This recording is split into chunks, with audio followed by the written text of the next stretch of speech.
ఈరోజు మేము చెప్పాం, ఆర్బీకేలు పెట్టాం, ఈ క్రాప్ సిస్టమ్ చేశాం, రైతులకు సంబంధించినటువంటి నష్టపోతేటువంటి తుఫాను పంట కాలంలో ఇన్పుట్ సబ్సిడీ అనేటువంటిది ఆ సీజన్ ముగిసే లోపల ఇచ్చాం. ధైర్యంగా చెప్పగలుగుతున్నాం. మీలాగా ఇన్పుట్ సబ్సిడీ అంటే ఈరోజు గగనం అయిపోయింది, ఇచ్చేటువంటి పరిస్థితి లేదు. ఈ క్రాప్ బుకింగ్ సరిగ్గా జరగడం లేదు. రైతులకు సంబంధించినటువంటి దాంట్లో ఈరోజు ఆర్బీకేలను దాదాపుగా నిర్వీర్యం చేసేశారు.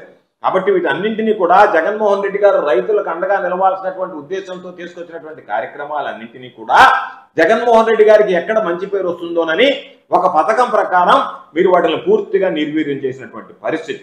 ఇప్పుడు మేము చెప్పాం, గతంలో ఏమని చెప్పాం, ఉచిత పంటల బీమా, రైతు ఈ క్రాప్ చేసుకోగానే మీరు ఇవే అధికారులను అడగండి.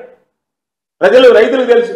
కొంతమంది రైతులు పాపం ఈరోజు బయట మాట్లాడుతున్నారు, మేము నష్టపోయాము, మేము తెలియదు, మేము కట్టుకోలేకపోయాము, జగన్మోహన్ రెడ్డి గారు లాగానే మాకు కూడా ఉచిత పంటల బీమా వస్తుందని చెప్పి అనుకున్నాం, కాబట్టి ఈ ప్రభుత్వంలో ఉచిత పంటల బీమా ఇచ్చేశారని చెప్పి కనీసం అవగాహన కూడా కల్పించినటువంటి దాఖలాలు లేవు పాపం రైతులు. అటువంటి పరిస్థితుల్లో ఈరోజు తుఫాన్ వచ్చింది. ఇప్పుడు దీనికి సంబంధించినటువంటి బీమాకు సంబంధించినటువంటి లెక్కలు చూస్తే 19 లక్షల మంది ఉన్నారు. ఆ 19 లక్షల మంది ఎవరు?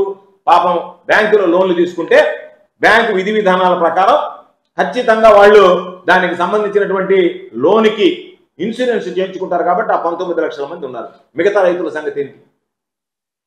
మీరు అసలు ఏమాత్రం సిగ్గు ఎగ్గు లేకుండా మాట్లాడుతున్నారంటే, అసలు మానవత్వాన్ని మరిచిపోయి మాట్లాడుతున్నారంటే, ఇంతకన్నా దారుణమైనటువంటి పరిస్థితులు.